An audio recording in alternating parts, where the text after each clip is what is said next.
What's up, YouTube? It's the Country CEO back in the house again. Man, look, October is here. Mo game. That's right. Welcome back to the channel. Subscribers, family, and friends. Yeah, I whacked it off. New look, fresh look for the new month. Can you dig it? All right, so look, welcome back. I am excited about these series of videos that are designed, especially at least this first week, to help you to navigate the concerns surrounding leaving that 9-to-5, that job that you've been on for years, to be able to jump into entrepreneurship, right? It's something to behold. It's not to be taken lightly, right? So look, I want to talk about today that as you begin to think about this, man or sister, man, you got to be praying. I don't know if you're religious, don't have to be religious to pray.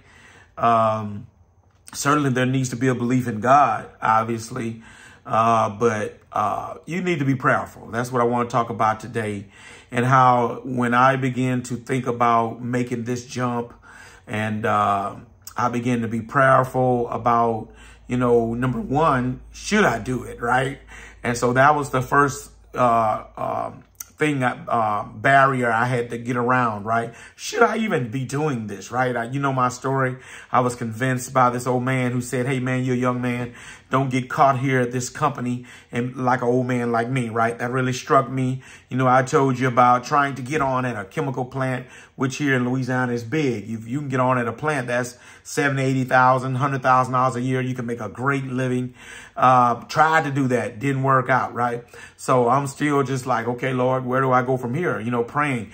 Even as a young man, I wasn't where I am in the faith where I am now. So don't think that you got to be this super religious, super big time, every church going person to be able to pray. Just got to have belief in God, right? Because you can't pray to a God that you don't know, because how can you get an answer from a God that you don't know without having any belief in him, right? So I got to be clear on that part. But still, if that's you, be prayerful. And so I was like, okay, should I even do this? Where do I go from here, right? So I felt the unction, the movement of God enough to where, okay, go ahead with it, right? Go ahead and see how you can make whatever that next move going to be. Still not the move, but was comfortable enough, okay, keep pressing, keep researching. And again, when I stumbled upon it, I believe my prayer life had a lot to do with that, is that when this day I got the truck paper and was looking at the truck paper at big trucks, then voila, here goes this dump truck in Houston, Texas for sale. And I'm like, dump trucks. And so I moved in that direction. Okay, Lord, you know, is this what you're saying to me? You know, and made the phone call. Things sounded good, that kind of things. So I'm feeling that this is, you know, with this door being open like that, this is what God wants me to do. Now, let me share with you that there's three voices we always hear, that we have to distinguish which voice is talking to us. Obviously, when you want to do something, sometimes it could be you saying it, and it's not God. Sometimes it could be Satan saying it because he's the devil. And then sometimes it could be God is the one who's actually saying it.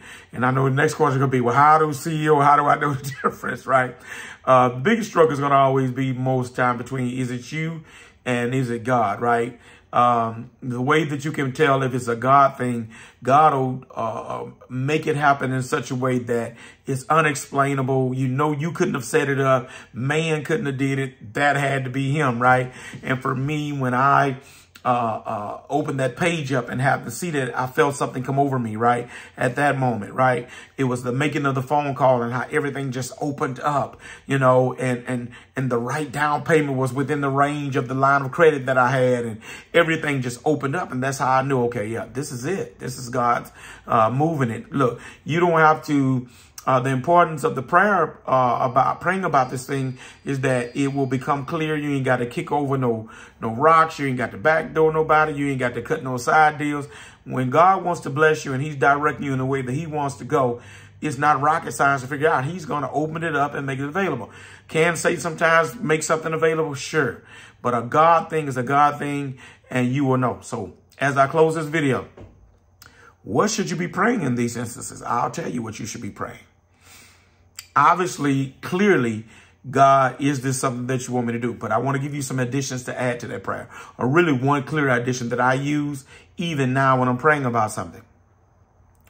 God, if this is you and this is what you want me to do, open the door so wide that I can't deny it's you. Or, God, if this is not you, close the door so tight that I can't deny it's you. Pray that prayer, saints. God is not in the business of hiding from us what he wants his will to be and his direction to be for our lives, right? I'll give you a third one that our old deacon at the church used to say all the time. He used to say, Lord, make it so clear to me where I can understand what your will is, right? Pray those prayers. And definitely you want this to be at the forefront before you make such a big move for your life, all right? You want to leave the 9 to 5, you need to start with some prayer. Contra CEO, hit the like, subscribe, notification bell. I'm out of here. I'm gone.